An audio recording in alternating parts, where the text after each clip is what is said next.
This is I2K mula sa Sundalo ng Tunggalo. At ngayon mga kaibigan, nandito ulit tayo sa channel ni Pinas News Insider. Magbibigay ulit tayo ng reaction video at commentary sa mga video niya. Let's go guys, simulan natin. Let's go!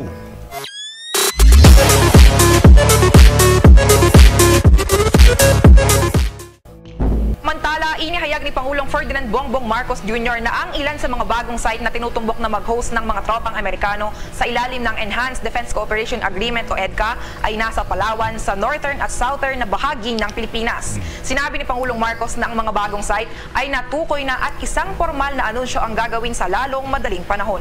Kung matatandaan, ang Department of National Defense o DND noong Pebrero ay nag-anunsyo ng kasunduan na nagbibigay sa mga tropang Amerikano ng access sa 4 pang base sa mga strategical na lugar ng bansa. Ito ay may layuning mapabilis ang buong pagpapatupad ng Enhanced Defense Cooperation Agreement. Ayon kay Pangulong Marcos, nakikipag-ugnayan na rin ito sa kanyang administrasyon sa mga local government units na nagpahayag ng pangamba sa pagtatatag ng mga nasabing sites sa kanilang mga lokalidad.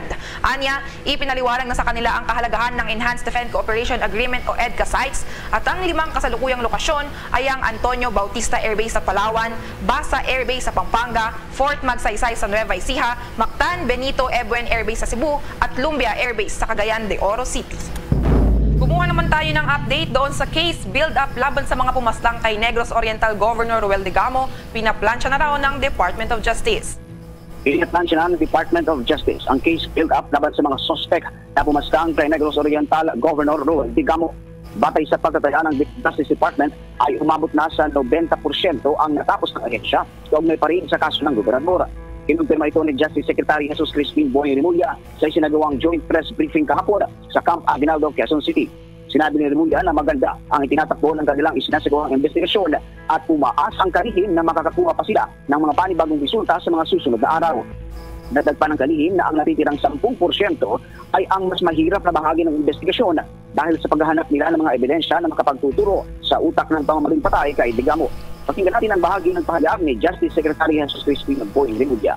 We expect much more results in the next few days when we are able to speak to the rest of the suspects because we have not yet formalized their statements. We will be getting their formal statements in the next few hours and next few days.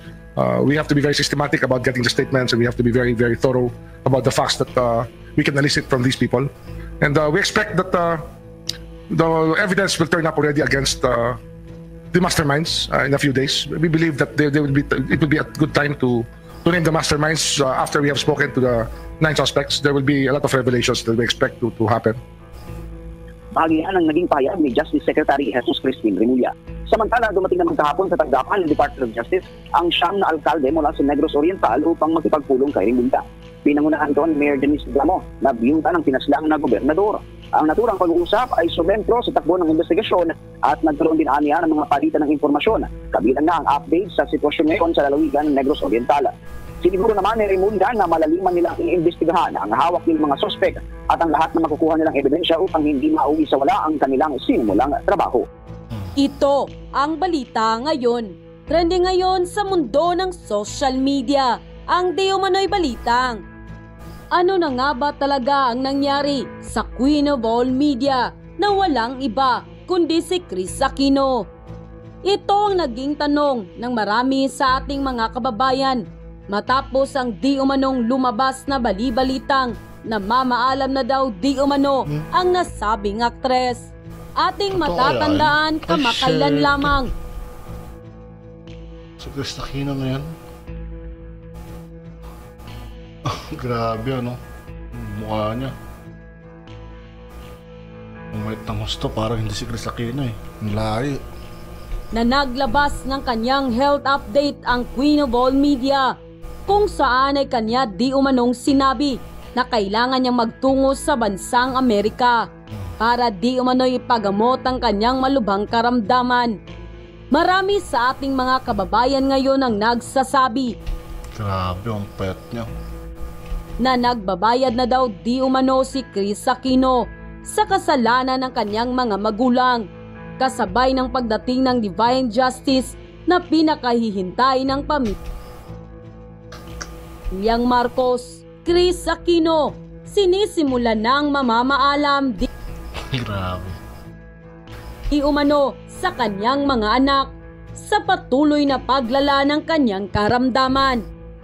Pero bago ang lahat, kung bago ka pa lamang sa aming channel, please huwag kalimutang mag-subscribe at i-click ang notification bell para mas maging updated pa kayo lalo sa lahat pa ng bagong videos na i-upload namin. At ito na nga mga kababayan, naging viral at trending ngayon sa mundo ng social media ang di umano'y balitang kung ang mga Marcos ang masama, bakit ang mga Aquino ang kinarma? Ito ang naging matinding tanong ng mga batikang political vloggers sa mga natitirang dilawan kasunod ng paglitaw ng ilang mga litrato ng binansagang Queen of all media na walang iba kundi si Kris Aquino, kung saan ay makikitang halos butot balat na lamang ito. Sa isang Instagram post ay namamaalam si Kris sa lahat ng kanyang masusugid na tagasunod at higit lalo sa kanyang mga anak. Matapos nga ang naging tweet ni Kris Aquino ay naglabas din ng kanyang hinaing at komento ang isang matalinong netizen ng mga bagay na maaring nakaapekto sa naturang aktres sa patuloy na paglala ng kalagayan nito. Matatandaan kamakailan lamang na naging viral ngayon sa mundo ng Siya talaga to? Grabe ano? social media ang nasabing larawan ng Queen of all social media. Nakitang-kita ang pagbagsak ng kanyang katawan at pagbaba ng timbang nito na nai-share nito sa publiko sa pamamagitan ng kanyang Instagram post. Matapos lamang ang ilang oras, na i-post ni Kris Aquino sa kanyang Instagram ang nasabing picture, ay umani agad ito ng samutsaring komento sa mundo ng social media. Dahil nga di umano sa naging balitang ito, ay ilan sa ating mga kababayan ngayon ang nagsasabi na marahil ito na nga raw ang kabayaran sa lahat ng kasalanan ng kanyang pamilya at ginawa di umano nito sa mga tao noon. Sila pa ang nanunungkulan sa palasyo.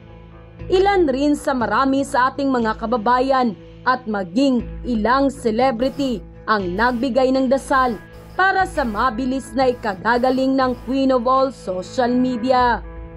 Ngunit mas marami pa rin sa ating mga kababayan ang tila naantig sa naging panawagan ng bagong Pangulo ng Republika ng Pilipinas na walang iba kundi si President Bongbong Marcos, dahil sa kabila ng alitan ng kanilang pamilya at mga taga-suporta ay mas pinili di umano nitong manawagan sa marami sa kanyang mga supporters na ipagdasal pa rin si Kris Aquino alang-alang sa kanyang mga anak, pamilya at mga kaibigan na nag-aalala sa kanya. Nang lumabas nga ang balitang ito, ay umani agad ang samutsaring komento mula sa marami sa ating mga kababayan, kung saan ay marami nga sa kanila ngayon ang hindi napigilan ng kanilang sarili na maglabas ng kani-kanilang hinaing at komento sa mundo ng social media. And the netizen posted, "Dito talaga natin masasabi na talagang mabuting tao ang mga Marcos, lalong-lalo na si Pangulong Bongbong Marcos. Kasi alam naman natin na sa simula nung naging Pangulo ng Republika ng Pilipinas ang ina ni Kris Aquino na walang iba kundi si Cory Aquino, ay puro na lamang paninira ang kanilang ginagawa sa pamilyang Marcos. Pero kahit ganun pa man, ay kahit isang beses ay wala kang narinig na masasakit na salita mula sa bibig ng mga Marcos, lalong-lalo na kay former President Ferdinand Edrelin Marcos at sa Pangulong Bongbong Marcos. Kasi para sa kanila ay hindi tama ang manakit ng ibang tao kahit pa man sinasaktan ka pa ng mga ito. Kaya nang tumakbong Pangulo si Pangulong Bongbong Marcos ay sinuportahan agad siya ng 31 milyong Pilipino kasi kitang-kita at ramdam na ramdam nila na ang rason kung bakit sila tumakbong Pangulo ay para hindi maghiganti sa mga Aquino at sa mga taong nangapi sa kanila noon, kundi para tuparin ang huling habilin ng kanyang yumaong ama na make the Philippines great again. At sa mga nangyayari ngayon ay talaga namang kanyang tinutupad ang mga ito. Kaya masasabi ko, talagang tama ang naging desisyon ko na suportahan at iboto si Pangulong Bongbong Marcos. #making the Philippines great again. Kung ako ang nasa kalagayan ni Pangulong Bongbong Marcos ngayon, ay talagang sasabihin kong karma ang nangyayari kay Chris Aquino at pagtatawanan ko talaga. End quote. Grabe, ano? Yun, dito po nagtatapos ang ating reaction video dito kay Pinas News Insider. Maraming salamat sa nagtitiwala at sumusuporta dito sa channel ng Sundalo ng Tunggalo. Muli, ako po si I2K ng Sundalo ng Tunggalo. Yeah, peace out.